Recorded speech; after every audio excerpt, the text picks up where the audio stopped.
The Tuesday night war of 2024 is now over. NXT and AEW went head-to-head for the first time in over a year. But who won? Who won the night? I don't know. We'll determine that on today's episode of Wrestling with Ya Boys.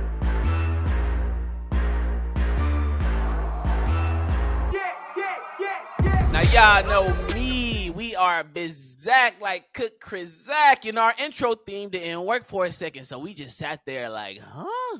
Whoa. But we finally got it to work.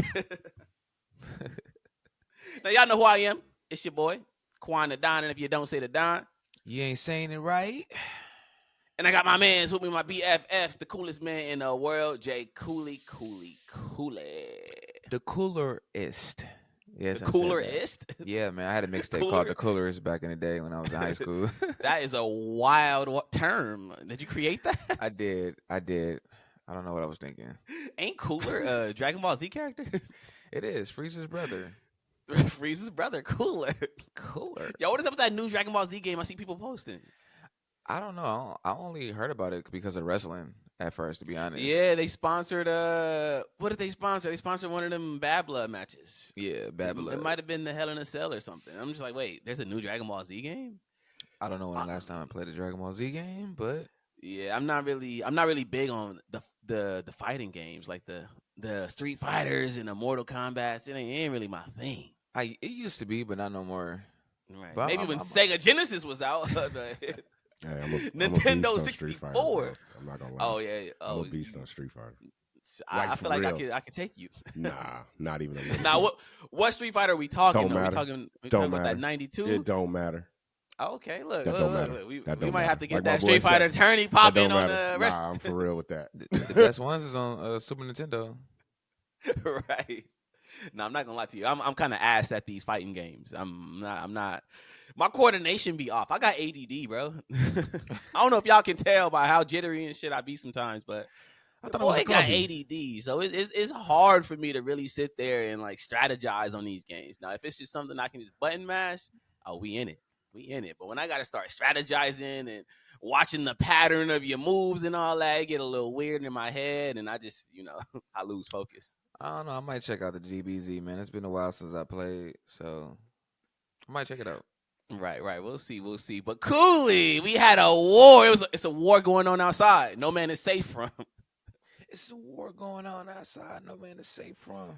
Was that really a war, man? Like I don't want to kill the suspense. I figured we can have a fun little game. I broke the shows down into 4 different segments that we can rate side by side and then determine a winner of the wrestling war of 2024 in the end. But I'm gonna be honest with you, dog. It was kind of a one-sided fight. It was like, was it even close?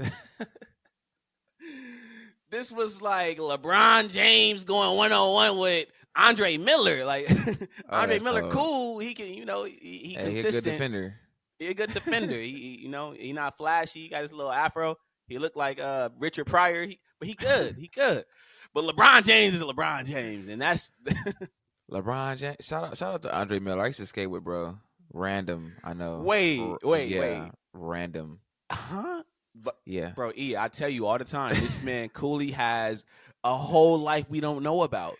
So Qwan, you used to skate with Andre Miller? Qwan, I used to roller skate all the time, and Andre was a part of the community, bro. Like he's. I didn't know that. You ain't never told me that Andre Miller was pulling up and skating. I got it on video, man. He used to come do karaoke with us on trips and stuff. What? Yeah, it's random, bro. Do you realize that I grew up on Andre Miller when he was on the Cavs, and he was a Clipper at one point doing this? Andre Miller? Yeah. And you was just out here skating with Andre and didn't tell nobody? Yeah, man. Cool dude. Bro, Cooley's life. Cooley deserves a sitcom based around his life, because what? 6'7", 6'6", tall guy. He wasn't 6'6". I think he was like a good 6'4", 6'5". We just we on skates 5'11" with thick boots on. So everybody in the NBA is taller than us. Yeah, it's kind of wild when you think about it.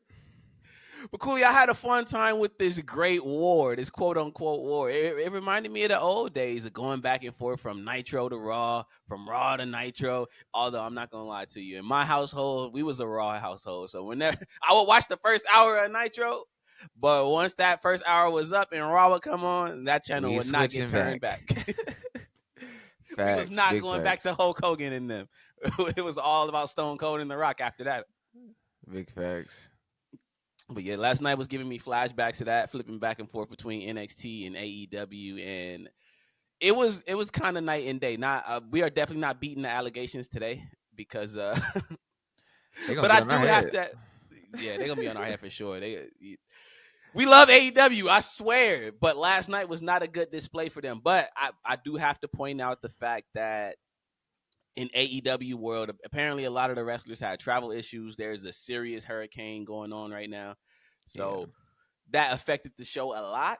And you can kind of tell by watching it because Hologram and Commander, that's what we was putting on TV. Yeah. Bunch of Spider-Man going on. The Spider-Man mean just pointing at each other. I feel like Ricochet being around makes Hologram and Commander and all those guys just like irrelevant. Maybe the king of that is there now. Like, look, we don't need these masked luchadors. We got Ricochet. First name Rick, last name O'Shea.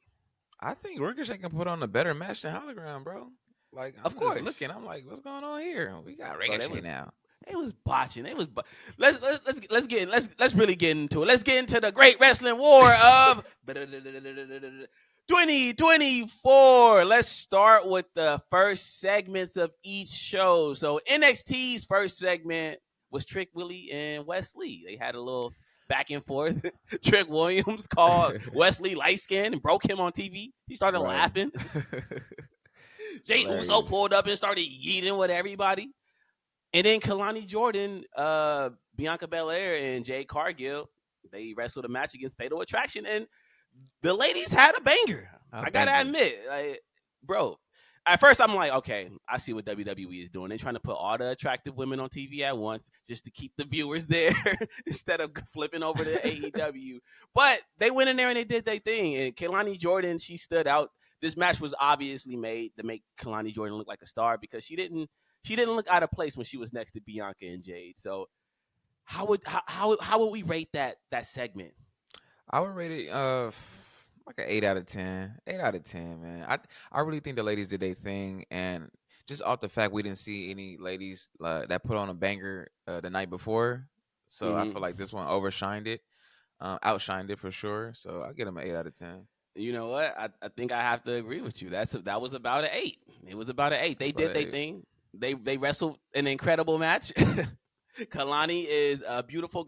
She doing split-legged moonsaults like Robin Ham out there. The way she be moving in that ring, I'm like, God damn.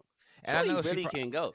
I know she probably stoked like wrestling side by side by Bianca because she's younger than her, obviously, right? And it's like that's crazy, man. That's wild, right? And bro, I have to say, NXT is the blackest wrestling show I have ever seen in my life. Like, it's almost a joke at this point. I turn on NXT. The first thing I see is a ring full of black folks just doing their thing, looking beautiful, flexing. Trick Williams out there with a matching top and bottom set, looking like he's about to go to. You say he looked like Burner Boy? Come on, dog. He looked like he was about to go to the Freaknik or something. I'm like, okay, I see you with the fit. But yeah, that was a dope segment. I definitely got to get at an 8 out of 10. So let me jot that down. That's an 8 out of 10. Yeah. A nice little 8. WWE is 8 in the books. We got 8 out of 10. Yes, sir. Aight.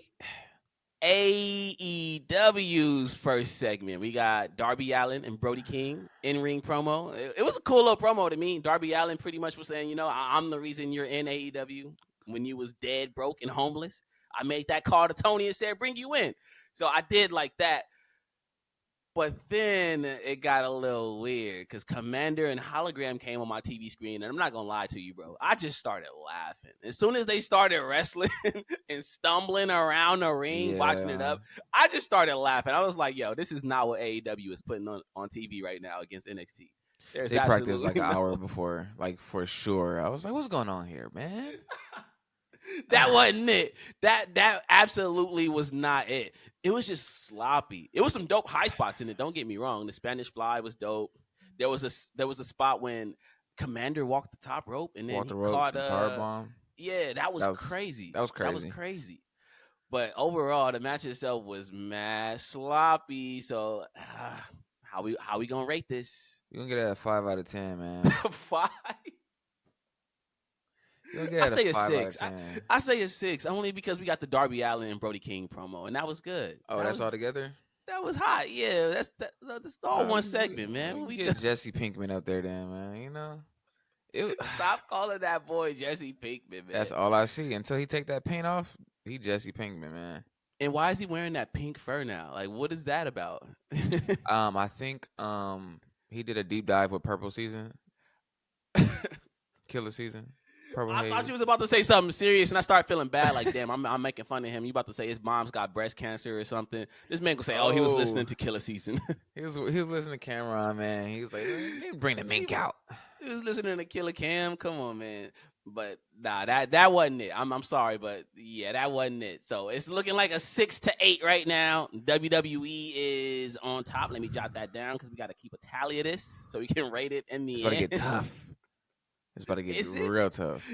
Well, I do think the best match of the night took place on AEW Dynamite, though. I will say that. But maybe that's just me being biased. We'll get there when we get there. We'll see.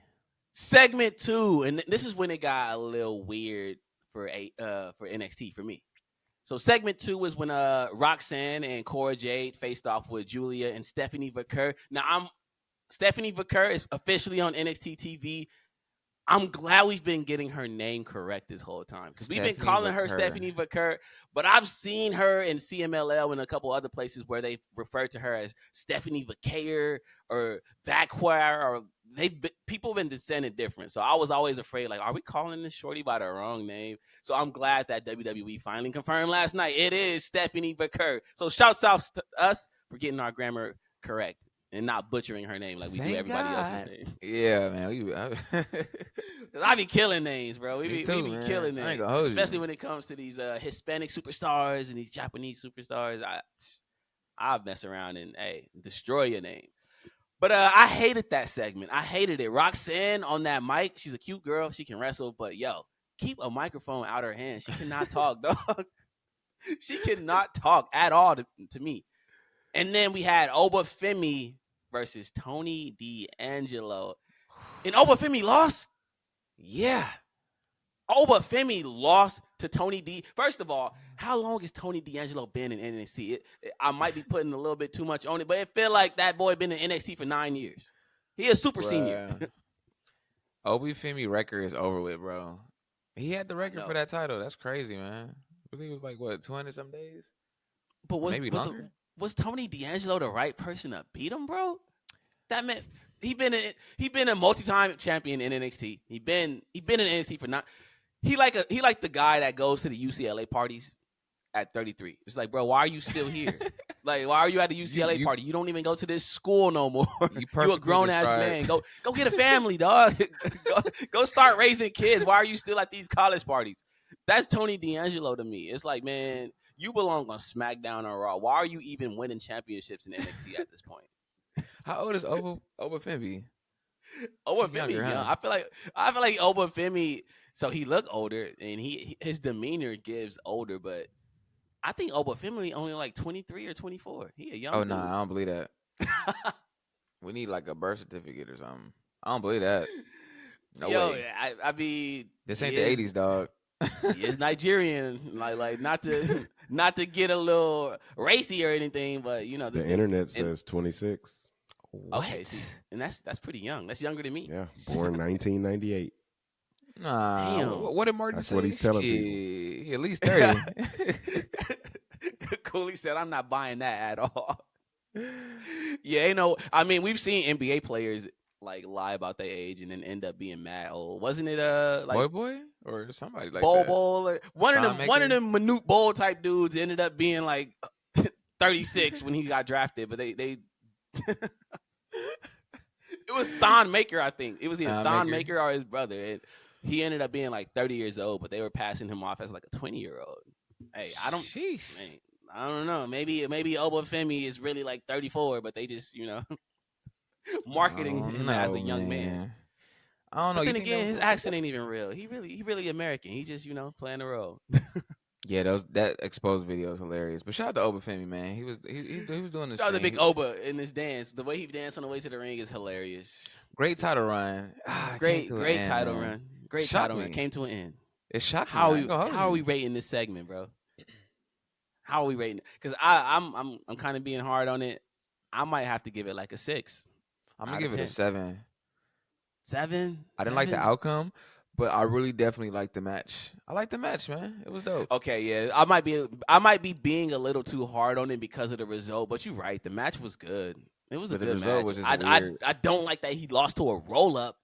Because that's cheap to me. Like, if he gonna lose, then lose for real. Don't lose to a roll up. But the match was good, so you might be right. Let's get that at a 7. Let's get that at a 7 out of 10. So NXT has an 8. Came back, man. She's here, so that was dope. She's fine. Stephanie Vaquer. I know y'all probably get tired of me coming on this podcast and lusting after all the beautiful women, but I can't help it. This is the most beautiful roster I've ever seen in my life. It is what it is. Like Stephanie Vaquer and Julia together in a segment. I don't know who I'm in love with more. I'm like, shout out to Julia, man. She tripped before she got into the ring, but she got there. Why are you watching her trip? Come on, man. What we doing? It was in my screen. She just. And then over on the AEW side, their second segment, Daniel Garcia. Another shot at WWE. Like, bro, I don't care. Right. Daniel Garcia comes down to the ring. Oh, I am re-signing with AEW because this is where all the best are, and I want to be the best in the world. Okay, Daniel Garcia. I don't care. Okay. Well, shout out to him for getting the bag. I'm sure he ran Tony Khan's pockets. Oh, yeah. He ran him pockets. He for sure getting overpaid. Bro look like a Jonas brother. Every time I see him, I'm like, bro, it has to be a part. Like, he has to be related to one of the Jonas brothers. Right. And they gotta, bro, AEW has to present Daniel Garcia cooler because we were around Daniel Garcia at the at Wale Mania like a year ago. And that man was on stage with Acid Bronson just blowing trees and joking around and just being a cool dude. He don't show none of that when he on AEW TV. They got him out there dancing like a dork. like, yo, stop miscasting these wrestlers. If he a cool dude, so make him be a cool dude on TV. I don't want to see him out here doing none of that ever again. It was funny at first, but like, all right, we done. Hey, with man, we gotta go to another Walla Mania. Oh, Vegas, we there. That was fun. We going to Mania, so you know, Wale Mania is gonna be in Vegas. We are there, and we might be fun. recognized this time. So we gotta. Y'all put on the we might have to pull up with the "Don't You Worry" shirts. Don't you worry, WWH. We might here. get pressed by CM Punk in the lobby. Unblock us, CM Punk, please. Hashtag unblock the homies. That's gonna be our campaign. Unblock the homies. Unblock the homies. But yeah, Daniel Garcia came out. He re-upped with re-upped with AEW live on TV. And then we had a 4-way women's match between Saraya, Jamie Hayter, Willow Nightingale, and Nyla Rose. It was pretty solid. I'm not going to lie. There was a table spot. There was a crazy spot that Nyla Rose took on the ring apron when she got tossed off. Yeah. That was nuts. And then Jay White squashed some random dude. Cooley, how are we Squash rating that, this? man. I don't even know who that was that he squashed. Jay White. Whenever Jay White is on my TV, I'm happy, but we could have done without that. Switchblade, man. Switchblade's the man, bro. How are we rating that? That's like a 5. I'm gonna give it a 6.5. I'm being generous, man.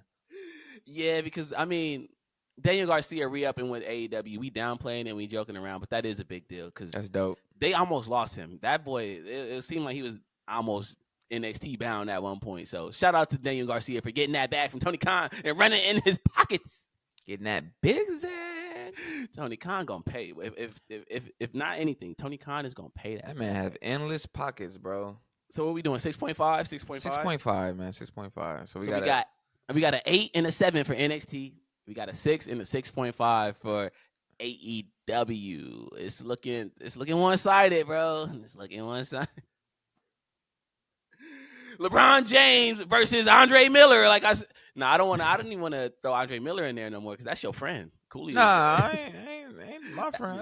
I just see him. Nah, Skating. that's He Cooley's. cool. Hey, that's Cooley, man. He might see you, impress you. What was you, You know saying who? on that podcast? Carlos Boozer's my man, but he don't skate. Now Andre Miller, I don't know, man.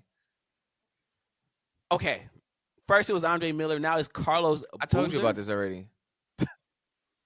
I told you about this already, man. I met him when I used to film at these Hollywood red carpet events during All-Star Weekend, like 8 years ago. He did. And we got cool. And we still follow each other. He still be liking my stuff, like. I don't even know cool, why bro. I'm acting surprised. It's just funny to hear it because it's like, well, why is Cooley with Carlos Boozer? I was really in the field, man. I don't do those type of things no more. I don't like shooting celebrities and red carpet events. I don't do that no Why more. not? But it's just not. You're my not trying to thing. join the Illuminati? Nah, man. I ain't. Yeah. And celebrities are very. I don't know. Sometimes they be strange. Like the parties. I'm like, I'm cool. Yeah, it's true. I like being on sets. I feel like when I meet celebrities, I try to downplay that they're celebrity. Like, damn, I never even thought I would tell this on the podcast, but hey, since we here, we here. So, Kendrick Lamar's girlfriend or wife, Whitney, I used to help her pretty often, with like designer shoes and everything, and I knew who she was the whole time, but because I just felt like it would be weird for me to say something like, "Oh, I'm a fan of your husband's," by the way, or like, "I love Kendrick Lamar." So I always kind of just played it safe and just treated her like anybody else because I feel like that's how celebrities want to be treated. They don't want you to fan out over them. Just Yeah, but some be cocky. Some be cocky and want them to fan out. Because I remember me and my mom came across Neo and he was staring at us like, "You ain't gonna say nothing?" I was like, hell, like, man, I would never forget that at the Beverly Center, bro. I would never forget that. Right. Like, I think that happened to us in like a Kitchen 24 or something when damn, who was it? Somebody was there and they walked in like they was just ready for everybody to be like, "Oh my God." I remember who was this. that? Was it like, damn? I forgot, bro. I don't know why. Because Pusha T, no, that was Bossa Nova. It might have been Bossa Nova. I'm thinking of whoever it was. I remember they had a big ass V Lone jacket on, and they were just like acting mad Hollywood, just ready for us to say something. They kept looking over at our table because they just thought we was gonna be like, "Oh my God, we you're don't you." care, bro. We don't care. We know plenty of famous people and celebrities. We live in LA, dog. Yeah, man. We're not about to fan out over you, KC Veggies or whoever it was. Once you live in LA, bro, these celebrities is nothing to us, bro. Like, it is what it is. Nothing. Unless it's LeBron James. Then I'm losing my mind because that's Bron. Denzel Washington for me. I'm sorry. Like, bro, whoa. Yo, Denzel looking old now. He looking his age. It hurts my heart every time I see him. He's about to be 70 in 2 months, bro. 70? That's about to be crazy. 70. Bro, he had the best run ever. Like, what you want from him? He did. Sheesh. He did. It's just, you know what it is? You know what it is for me? Seeing these celebrities that I grew up on age is making me realize that I'm getting old. Because it's like, damn, I'm starting to see celebrities I grew up on pass away. I'm starting to see Denzel Washington pop out with a turkey neck and the big-ass fake teeth. And I'm just like, yo, bro, this is not my man's from Training Day. Bro is scared of evolution. Only evolution I acknowledge is Triple H, Randy Orton, Batista, and Ric Flair, man. Like, yo. It's scary seeing Shawn Michaels with a bald head, bro. Like, I'm in a still crooked used to eye. it. Shawn Michaels look crazy. I didn't. Shawn Michaels looks crazy. He looks insane. Because Triple H looks good for his age. He's gracefully aging. You know, he got the shaved head now. He wearing suits. HBK look like they found him off a corner and was just like, all right, pull up. He got that Delonte West vibe. Bro said, I pull up. But yo, shout out to HBK, man. That State of the Union thing they did was hilarious. Yeah. It definitely wasn't like the old one when they were just cursing for no reason, but it was still funny. Yeah. Seeing Triple H say low key and on God was hilarious. Cause like, why is Triple H saying on God? Bro went to Atlanta and act like Bro went to Atlanta and got the juice. He got assimilated. Triple H gonna grow cornrows in a second. It is what it is. He pulled a Drake. Hunter put a Drake. Right. Let's get to the third segment of the shows. So segment 3 for NXT was A-Town Down Under versus Fraxium. And this was the match of the night in NXT by far. Nathan Frazier and Axiom are fire. They shine. And A-Town Down Under killed it. Austin Theory can wrestle, man. Like I remember when the internet was pretending that Austin Theory just could not wrestle because they wanted to hate the guy. He was a good-looking kid. Vince McMahon loved him, and that was enough reason for us to hate him. But nah, dog. It's time to admit it. Austin Theory is the one. He's gonna be a star. He's gonna be a and star, the man. Ataxia is one of the most beautiful moves in wrestling. Like what? I've always said it, man. I've always said it. I see it in him. I see it in him. I see it. I seen it. They should have won, but I need that rematch for sure because they cheated. You know what? I thought they would win just because it would be beneficial to NXT to get those NXT tag team titles, or at least an NXT title period on the main roster. Just so it's like, okay, I'm watching SmackDown and I see Austin Theory and Grayson Waller with these NXT titles. Oh, maybe I should pay attention to NXT because that must mean that they got something going on over there. It's just like a nice little way to market because, you know. Same way Becky Lynch did with the title. She brought it on. Right. Bring some extra. Flexed or it. remember when Dominic Mysterio was North American champion? Yep. Yo, Came they on the had roster. people. That was the highest ratings that NXT was ever doing. Yeah, People man. was tuned in to see Dom. We need to get that back because, you know, we on CEW now. So let's figure it out. But what are we rating that segment? A-Town Down Under versus Fraxium. I'm giving him an 8 out of 10. 8? I'm surprised you went 8. I thought you was going to go higher. The way you was glazing. Bro, I don't know if I see any 10s. It was definitely no 10s on either show. It was 9 is high is for me, man. I'm cool with an 8. I'm cool with an 8. Yeah. I'm cool with an 8. Let's get at 8. So that's an 8, a 7, and an 8 for NXT if y'all keeping tabs, and that's a 6 and a 6.5 for AEW. Yikes. Sheesh. Segment 3 in AEW was Mercedes Moné and Emi Sakura in a pretty solid match. This was actually a really Cooley. Come on, man. I'm Cooley a hater. Cooley is a hater. I'm appalled, bro. Like, I was shocked. Mercedes put on something nice, bro. Because, you know. Yeah, this is probably Mercedes' best match in AEW outside of, like, that's it. I'm y'all thinking know what we talking about. Y'all know exactly what we talking about. Y'all know it ain't been no bangers with Mercedes since she has not AEW. Let's be honest. Let's keep it a beat. Her AEW's run is not going how I thought it would. Like, yeah, first off, she had to turn heel, and this was not her just turning heel because she wanted to. We got to be honest about it. The fans turned on her, so she had to turn heel. The fans they were digging the CEO for like a month, and then it was like, okay, we don't like this no more. She had to turn heel, and now she's out there having stinkers every week. And I love Mercedes. I don't want her fans to come for me because they kind of like the beehive of wrestling, but we just got to keep it a buck. Her run has not been good so far, but that was a good match. Emi Sakura and Mercedes had a little banger. I wasn't mad at it. And then that segment wrapped up with Will Ospreay and Don Callis doing a little back and forth in the ring. Takeshita came in, clean house. Yeah. It was cool. I wasn't mad at it. I give that about a 7. 7. We can go with a 7. I'm about to say 6.5. Cooley, dog. Come on. You trying to get a whole show 6s? Cooley a hater. Cooley, look, yeah, I'm still Team AEW. I know it might not always seem like it, but I am still Team AEW. I promise. Give them all 6s. Feel like why 6? I don't know. Yeah, 7's cool. Buzzards. And then random, bro. Random thing. Quick side note. I said Wyatt 6. I thought of Bo Dallas without the mask. Bro looks like Django's Leonardo DiCaprio. Have you ever just looked at Bo Dallas, bro, when he rocks the ponytail? He looks like Calvin Candy. Oh, wow. Bro, wow. I was watching the clip. I'm like, he looks like Django's Leon. Like, this is crazy. He looked like Calvin. When bro, Calvin we gotta put died. that picture up or something, bro. Like, it's crazy, bro. Yo, Django is the funniest movie of all time, man. It's so fun. When you watch that, bro, when they were on that ranch and the black woman was like, hey, Big Daddy. Quentin Tarantino. And when Quentin Tarantino, he's in that movie. He's like, shut up, black. he hilarious movie, man. He like Diddy, man, with the music videos. Right. Hey, he goes crazy. Quentin Tarantino is probably my favorite director of all time. Him and Martin Scorsese. I love Christopher Nolan.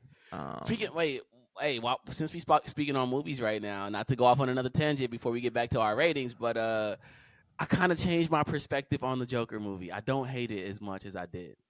I said it's a cool movie, but when I understand when you really think about it, it's from Arthur's point of view, and Yeah.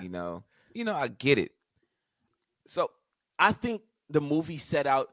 If you watch the movie without spoiling anything, the movie is clearly trying to send a message on idolizing, like the way people idolize celebrities. They idolize the wrong things.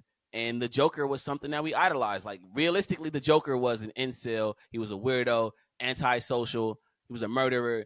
But that first film kind of made that character an icon to the point where people are getting tattoos of this man on their arms and their body. And it's like, what? Yeah, people will idolize this Joaquin Phoenix Joker. And Don't be surprised, Cooley. You were excited at the end of that movie. You was like, I want more chaos. I didn't want no tattoo though. and I get it, but at the same time, it's like, yo, we probably shouldn't be idolizing something like that. And that's a real thing. Yeah, and that's a real thing that happens in real life. Like, people idolize these mass murderers who go to prison for years. It's women throwing themselves out at them, same way Lady Gaga was doing for him in that movie. So to me, it seemed like this second version of Joker it set out to destroy the whole idea of idolizing this character. It broke it down like, hey, this is not a character you should idolize. This is just a man who has dealing with mental health issues.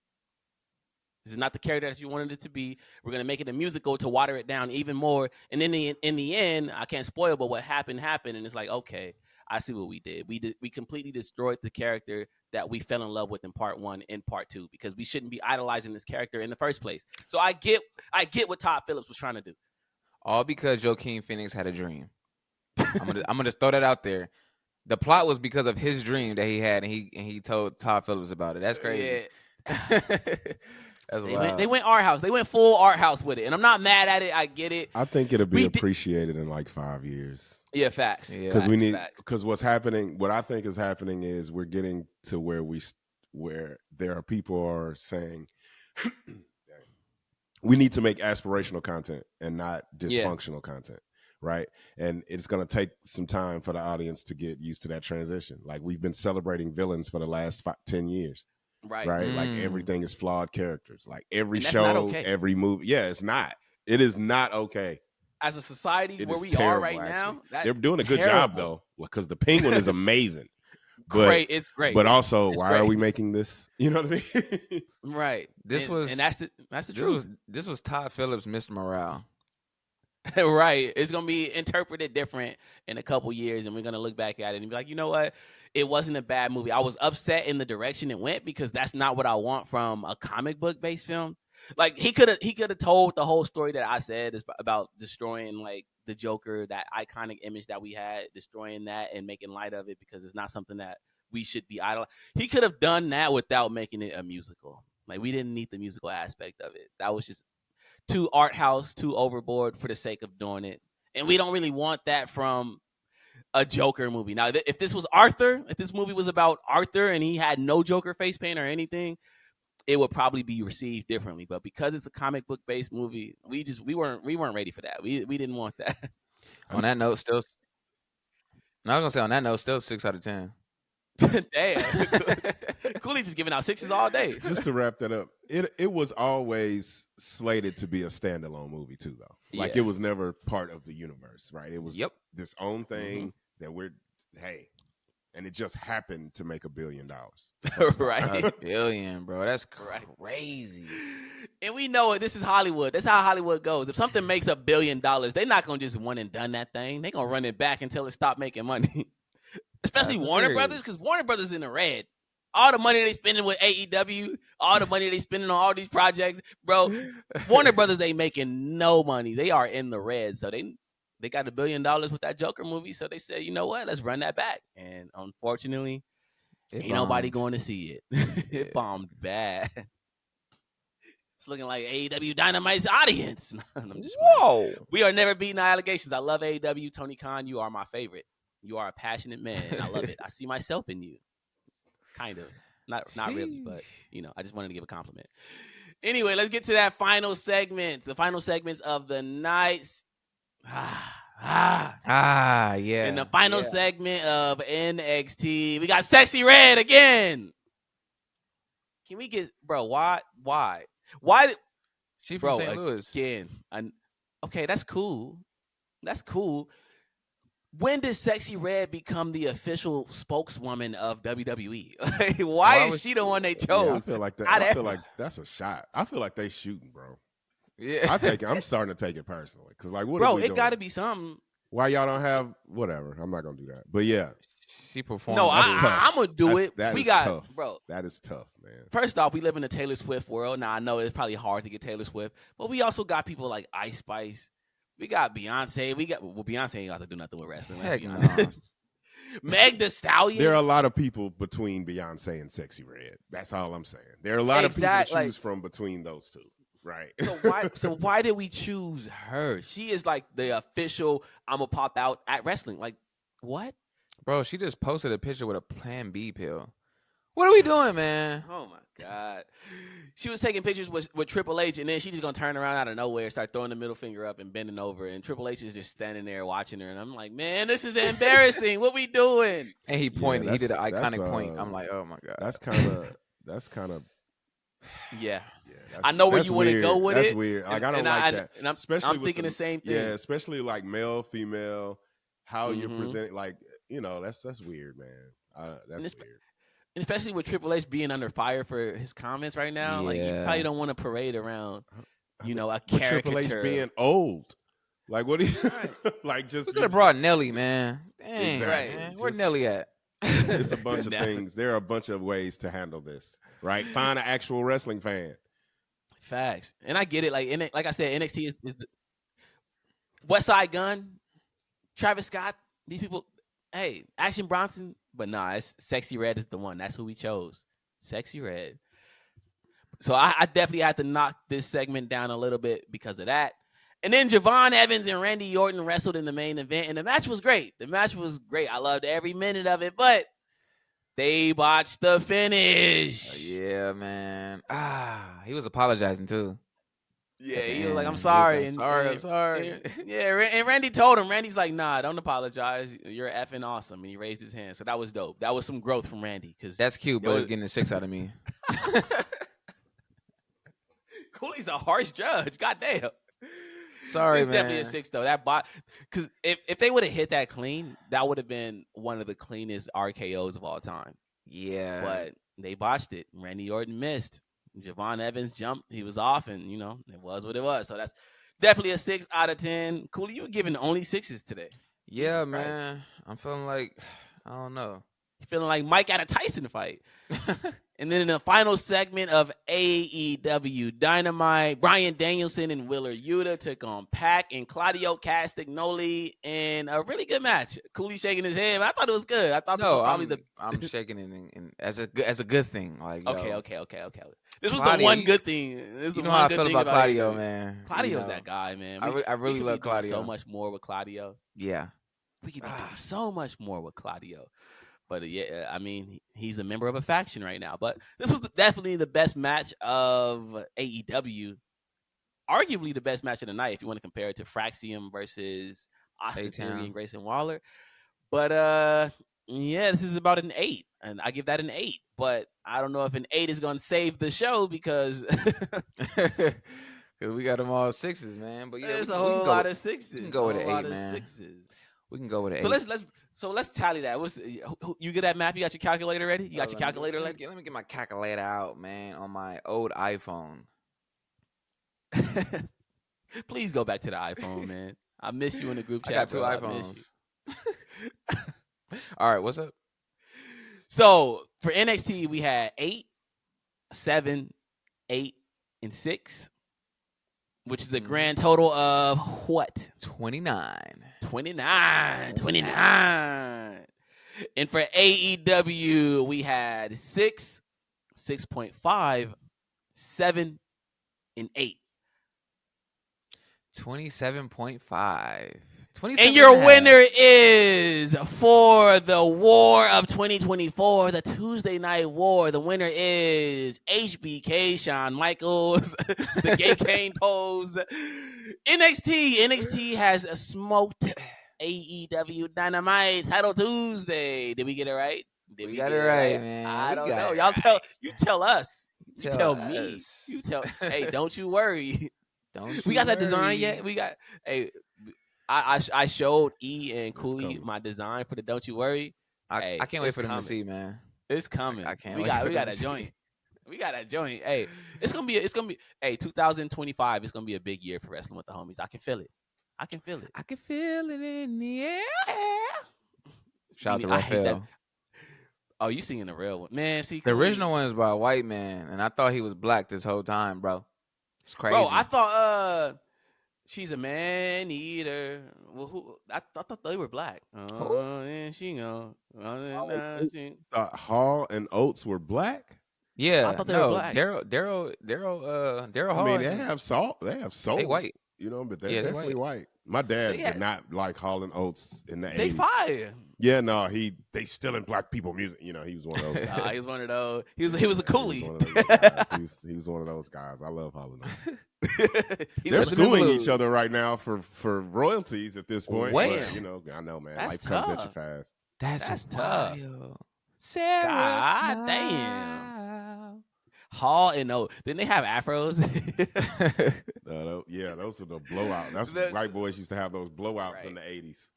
It's always funny when you think someone is one race and then you get older and you realize, wait a minute, that wasn't. Because, hey, I joke about it on the podcast sometimes, but I really sincerely in my heart thought Taz was a black guy. When I found out Taz was an Yeah, Italian man, can I'm see like, that. wait, what? I thought John He B looked was black. to me. Okay, John B. I knew was white because I remember the video when he was riding around on a bike and just singing. John B. man. Come on, dog. Look, now you make me want to do a game where I'm like, ooh, I wonder if I can Right, find right. wrestlers that used to that look. Like, it looked like they wrestlers we thought was black. Wrestlers who had. Hey, somebody told me Ricochet was white in our comments. Now I don't think that's true. That can't be right. That can't be right. No way, But, Ricochet. You're not making those shirts if we find that out. I don't think that's true. I think Ricochet is of mixed race. But Yeah. we got a one drop rule in the black community. You got any black in you, you got one drop of black in you, you are black. So Ricochet is a black man. He presents black. He looks black. We rocking with him. But someone was in our comments and they were just like, I don't think Ricochet's black. I'm pretty sure he's white. LOL. I'm like, wait, what? No way. Ain't no white man jumping that high. You see Let's how high ask- Ricochet jumped? We gotta ask Jeeves about that one. That was good. Anyway, do we got any games? We at the 42-minute mark. I gotta go soon, boy. Oh, sheesh. Yeesh. We was getting to the thick of it. That was fun though. I like when wrestling goes head to head like that because it gives us something fun to talk about, and it's also fun to pay attention to. You know what I'm Love it. saying? Yes, we do. We're back with the ladies. So we're going to do Queens of the Ring Ultimate Women's Draft. We're going to draft your wrestling women team. You have to draft one legend, one rising star, one mid-carder, and one lottery pick. Who Okay. wants to go first? Oh, I'm gonna go first. Let's start with the legends. I'm gonna go ahead and take China with that number one pick because China is one of the greatest of all time. She was the first of her kind. She was big as hell. She had muscles, and she used to whip them women's asses. So let me get China. Starting off strong. Starting off powerhouse. What you got, Cooley? So I gotta think of a powerhouse. No. You're still a legend. It's A your legend? draft. You can choose whatever. You can start wherever you want to start, but just know that affects, Yeah, where you just know I got China, so you better Yeah. you gotta come correct. You just have to go through each of the thing. You have to find a rising star, a legend, a mid-carder, and a lottery. All right. My legend, I'm gonna go with Shawn Michaels. It's Women, bro. wrestling. Oh, Women's women. wrestling. I'm tripping. Cooley is out of It's his too goddamn early. mind. It's too too early early for for the Cooley. boy. This man chose HBK, like China versus HBK. Matter of fact, hey, China might take that. I'm not. Wow. Dang, you got China, bro. This man really said HBK. I'm never gonna. Yeah, that's I'm fun. Yeah, I'm gonna go with Trish Stratus, man. I'm gonna go with a legend. Now you I'm back. Now we back in the game. All right. gonna go with Trish, man. Hey, Okay, if we doing a bikini contest, looks, you got me, but China just smoking Trish. Let's be honest. Nah, man, she Trish cheap. get that pop. Trish get that pop when she come out. Let's be honest. All right, and what we Cooley? got? We got it's a snake. oh, Cooley, Cooley you first? first. Go. What's next? the Rising Star. Rising Star. Rising Star. Let me get Kalani Jordan, baby. Oh, I wanted Kalani. Damn. You a Let me smart get Kalani man. Jordan, baby. You are a smart man because I definitely was gonna take Kalani Jordan. Or All right, well, or my queen from AEW, but I'm gonna go Kalani Jordan. all right. So look, for my my Rising Star, I'm gonna go ahead and take the newly acquired from CMLL, Stephanie Vaquer. Ooh. Let's get it. Let's get Okay. it. I almost took Julia just because she fine, but Stephanie Vaquer finer. She the one. He said finer. I really do got a thing finer. for Stephanie Vaquer, man. She's cute. She's a really good wrestler. Really good. Her presentation Bro like her with the 'cause she horns cute. and everything. That too. Think about your roster, fellas. All right. Yeah. Mid card, Qwan on you. Mid Carter, damn. You know what? I might lose the match because of this, but my favorite mid card women's wrestler right now, it got to be Chelsea Green, because Chelsea Green be doing her thing character wise. Now in ring, she loses a lot, like a whole lot. Matter of fact, I don't think she ever won. Yeah, I don't But think she's so. a great mid Carter. She just She's a takes great spots. mid Carter. Right. Mid Carter, huh? Mhm. Who's gonna battle Chelsea Green? I'm gonna go with Queen Aminata, the young one. Yes, Queen Aight. Aminata, AEW. Her in ring Aight. is crazy. So we here, man. We here. She fire. She definitely gonna be one of them ones one day. I don't know if it's telling gonna you, be in AEW though. I It's seen gonna it. It's gonna have to be in like WWE though. I don't know. AEW don't really have a women's focus. They have women there, and the women are great. Mercedes does her thing, but they don't really focus on the women too much. Yeah. WWE, she can come over and be with Jade Cargill and all them. So, yeah, we'll see. I think my roster is on top of yours right now. I don't know. Nah, man. And now your top draft pick. Who is leading your squad? Cooley. Ooh. So are you. Bianca Belair. Bianca? Oh, that's a good one. Yeah, Bianca Belair. Did you choose all black women? No. Oh, Trish. Trish was the lone non-black. Cooley go. Hey, but one thing about Cooley, I didn't even realize, to be honest. That's crazy. he think he booking NXT for real. That's crazy. I'm Shawn Michaels for real. I'm not mad at that though. So for my leader, and hey, he didn't give us the baseline for this. He said it can. It's do just your the leader, thing. so Do it can your be thing. anybody. Yeah, do your I'm Mhm. gonna go ahead and grab. Then this is tough. You got Bianca, so I gotta go with Rhea. Why not? Oh, Rhea Ripley. So I got Rhea Ripley, China, Chelsea same Green, squad. China. Damn, my roster kind of sucks. I'm not gonna lie. Impressive roster you have there. Cooley got all the. He got the There's hurt only- business, there's just only the women's certain- version, there's bro. only certain kind of matches you can handle over there, Qwan. the hurt titness. Cooley got the hurt titness.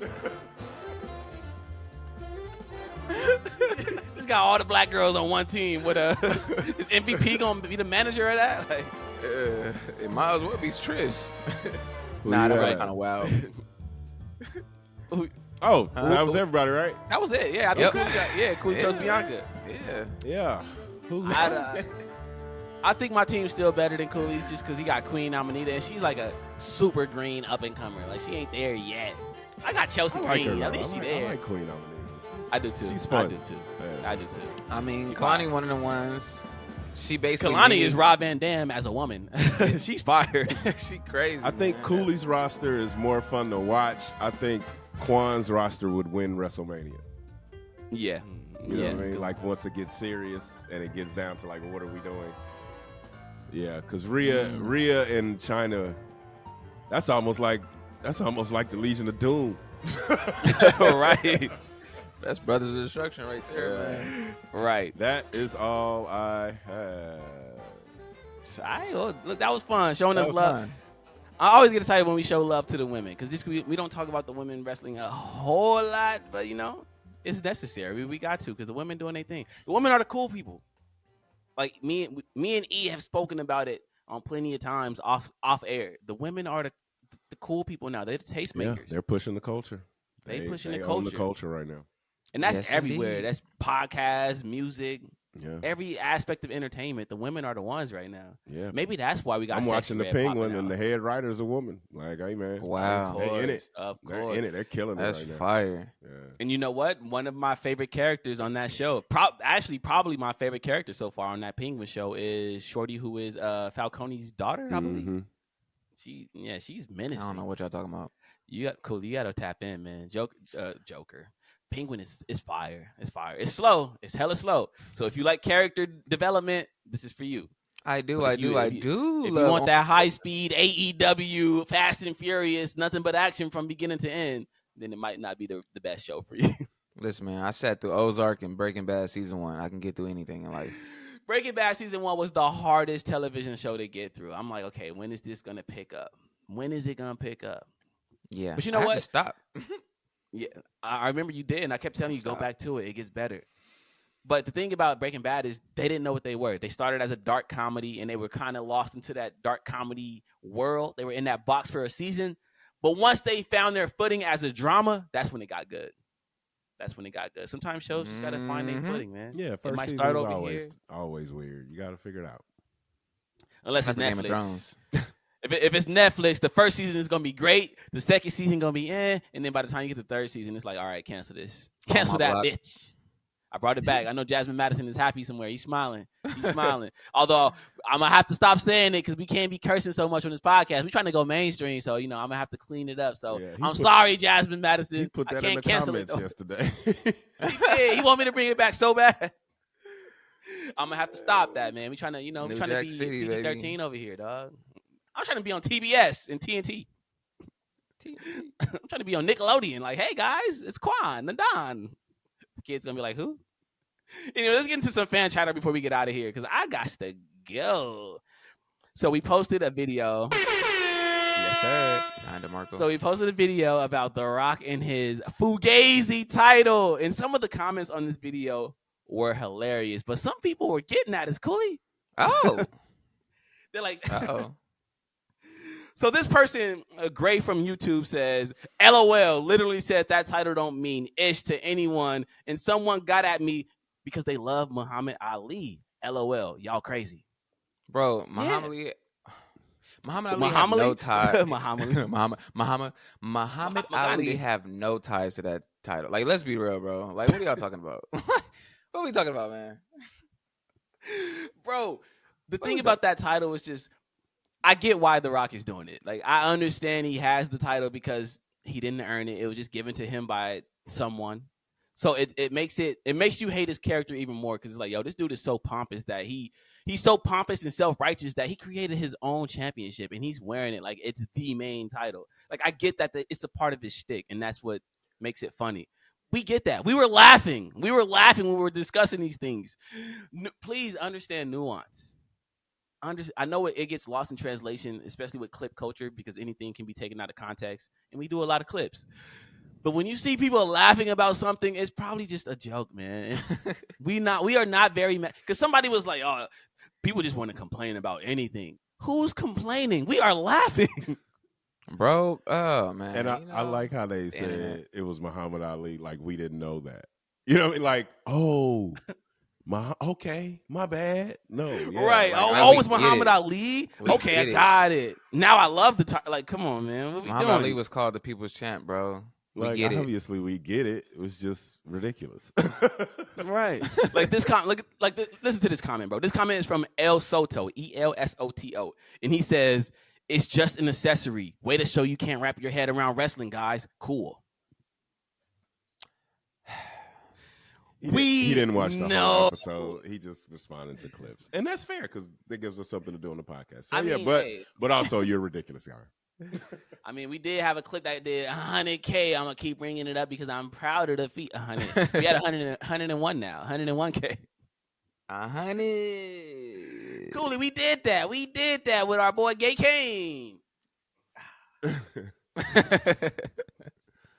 gotta find out how we can monetize off that. We have to get him on the show. Yeah. Facts. I'm not sure if we know who he is yet, though. I think he's still let's like find out. anonymous. We'll find him. The internet will find him. Yeah. Facts. But El Soto, again, we understand that it's just a prop to push the character forward and make us hate. We know. We are laughing. We're making an observation. We do that a lot on this podcast. I feel like I have to keep, especially with Talk Some Raw being a thing, I have to keep reiterating. We have fun over here. Wrestling is silly. Funny games, man. That's our tagline. Wrestling is silly. We love it. It's art. We dedicate so much of our lives to it because it's art. We love it. But at the end of the day, it's men wearing tights, having choreographed fights. It's silly. It's not the most important thing in the world. So we treat it like that. We watch it through that lens and we have fun with it. We make fun of a lot of the things we see. We laugh and we joke, but we love all of it. Even if we don't enjoy some things on some shows, like that AEW Dynamite show, we still love it at the end of the day. We just have fun with it and make fun of it. It's not that deep. Here's what I think is really going on. People in podcasts are podcasting in real life, right? About situations that are in fake life, right? Yeah. But we're trying to podcast in fake life with them, right? Like, right. And people aren't understanding that yet, right? Like we're inside the kayfabe. Right? So if we don't like something, we're not liking it as like inside the idea that we're not supposed to like it. Not in real life. All of this is ridiculous. It's wrestling. Like it's wrestling. No, that upsets me the most when people take wrestling serious. Nothing is real. It is the circus. It's the circus. Call. Now you're mad because the clown is crying. It's the circus. It's literally the circus. And you know what? A part of me gets it because a lot of podcasts, especially in this wrestling space, a lot of podcasts are overly critical of the product. They sit on their podcast and they try to like deep dive every single little detail about it. It's a lot of complaints. It's a lot of just sour grapes. And I think people are used to that. Right. So when we come our happy asses over here laughing and they be like, what the heck? Yeah, they kind of digest us as that, but we not that. I promise you, we not. We're not, man. We like all of it. Like all of it is amazing. It's the circus, the amazing, the greatest show on earth right now. Is WWE. Like right. But that don't mean I don't get to say that The Rock is being ridiculous because he is being ridiculous on purpose, and we understand that. So yes, that belt is ridiculous and it's stupid, right? Dumb, but also, hey, good for The Rock. Good for The Rock. He found a thing and he making it work. Yes, indeed. Just watch our podcast. I know the clip culture is clip culture. I get that, but just tune into a full episode of our podcast and you'll get it. You'll love us. I have people tell me all the time, I don't disagree with y'all all the time, but y'all are hilarious and I love y'all show. Some guy on Twitter just hit me up saying it the other day. Like, I don't disagree with a lot of what y'all say because he's a big AEW fan. He don't agree with a lot of what we say about AEW. But he still understands that we doing the thing and we having fun. So he wants to have fun with us. It's not that deep. It's not that serious. It's not that deep. Anyway, let's get into Cooley's not that deep, man. Final thought. Because it ain't that deep. Yeah, we here. Every week. Peace, love, and grits. I want you all to have a nice day today. And don't start no Yeah, because if you don't start no ish, it won't be no ish. This is Wrestling with the Homies, your number one podcast for daily wrestling conversation. Make sure you like and subscribe. And we'll see y'all tomorrow because we do this every goddamn day. Peace.